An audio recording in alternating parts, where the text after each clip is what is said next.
Here's a recipe for adobo, a popular Filipino dish. This recipe serves 5 people. Ingredients: 2 pounds pork belly, cut into 1-inch chunks.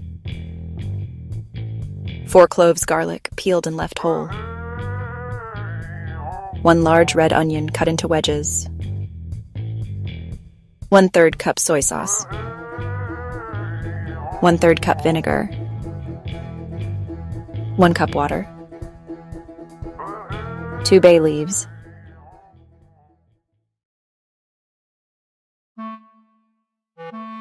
One, heat a large, heavy-bottomed skillet on medium-high heat. 2, add oil and allow it to come to temperature. 3, add pork belly, cooking until pieces are brown and beginning to crisp.